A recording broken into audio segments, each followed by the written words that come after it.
هل ممكن لو أنا الموارد بتاعتي أو الأدوات بتاعتي مش كافية للأهداف أعلي من كفاءتي؟ هو ده اللي احنا بنتكلم فيه النهاردة. أقدر أعلي من كفاءتي إزاي؟ عندك أهم حاجة تقدر تشتغل بيها هي مقدار التغير اليومي الحادث في المخ. يعني ايه؟ افهم كده طريقة المخ بيتحرك ازاي او بيفكر ازاي او بيشتغل ازاي. انت عندك خلايا في دماغك، الخلايا دي بتنشأ ما بينهم وبين بعض روابط عصبية. الروابط العصبية دي مش بتنشأ في ظرف يوم واحد ولا بتنشأ بدون الشغل عليه. فحضرتك بمجرد ما بتفتح الملف في مخك نفسه بياخد استعداد ان هو غالبا فيه روابط عصبية جديدة هيتم إنشائها. تخيل معايا المشهد ده عشان تبقى فاهم أكتر. لو أنت واقف على قمة جبل وعايز تعدي على قمة جبل تاني، تخيل معايا المشهد. لو أنت حتى شايفه في فيلم من الأفلام، البطل واقف على قمة جبل وعايز يعدي على قمة الجبل التاني، هو ده بالظبط اللي المخ بيشوفه. الخطوة الأولى بيبص مع نفسه بيلاقي معاه حبل، فالخطوة الأولى هو محتاج يحدف الحبل من على القمة دي للقمة التانية، دي أول خطوة. فيروح حادف الحبل من القمة دي للقمة التانية ويحاول يوازن نفسه ويمشي على الحبل. دي أول خطوة حضرتك بتعملها في إنشاء رابطة عصبية جديدة، اللي هي أول خطوة بتحصل معاك لو أنت بتتعلم حاجة جديدة. فحدف الحبل الناحية التانية وتأكد إن الحبل ماسك كويس ومشي عليه باحترافية وباهتمام وبتوازن شديد علشان خاطر يوصل الناحية التانية. أول ما وصل الناحية التانية راح مطلع حبل تاني راح رميه للقمة اللي كان عليها. الغرض من كده إنه يرجع تاني، بس بدل ما هو كان رايح على حبل واحد هيرجع على حبلين. لسه المشكلة قائمة ولسه المجهود زيادة، إنما المجهود ده أقل من المجهود الأولاني. وهنا عايز أقف معاك وقفة مهمة. فرق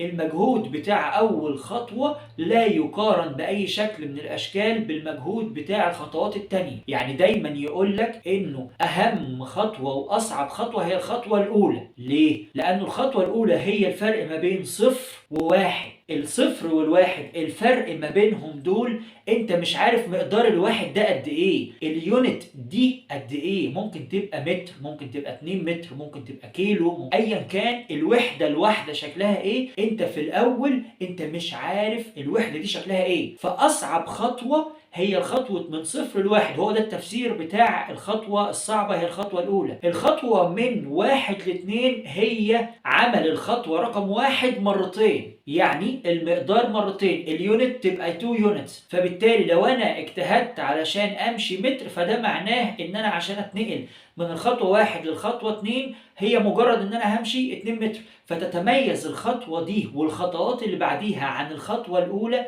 هي ان الخطوه الاولى كان فيها عدم معرفه فانت تايه. الخطوه الثانيه ما فيهاش بقى عدم معرفه، ما فيهاش توهان، لا انت عارف انت هتعمل ايه. نرجع تاني لصاحبنا اللي كان في المشهد الاولاني بتاع قمه الجبل. هو راح على قمه الجبل الثانيه، حدف الحبل عشان يرجع عليه. المقدار اللي هو هيمشيه مقدار صعب. انا ما بقولش الخطوه الثانيه اسهل خالص، انما بقول بالمقارنه بالخطوه الاولانيه فمقدارها معروف، تتسم بالمعرفه، عن الخطوه الاولانيه اللي كانت تتسم بعدم المعرفه. فانت الخطوه الثانيه محتاج تعرف، محتاج تكرر اللي انت عملته مش اكتر من كده. رجع تاني على قمه الجبل، حدف حبل تاني، فبقى عنده حبلين ماشي عليهم وحبل ماسك فيه بايديه. فبالتالي الخطوه الثالثه بقت اسهل والى اخره. بقى خطوه رابعه، خمسه، سته، مره، 2، 3، 4، على حسب هو هيعمل قد ايه. ده بالظبط اللي بيحصل في مخك اول مره بتيجي تتعلم الموضوع وتمارسه بيبقى الموضوع صعب. لو انت بتركب عجله النهارده وانت بتتعلم سواقه العجل مثلا على سبيل المثال بتلاقي الموضوع صعب، بس يوم عن يوم انت بتتطور. وانت بتتعلم سواقه العربيات فاول مره بتبقى بتسوق العربيه بتبقى ما انتش قادر تتكلم مع حد لو حد قال لك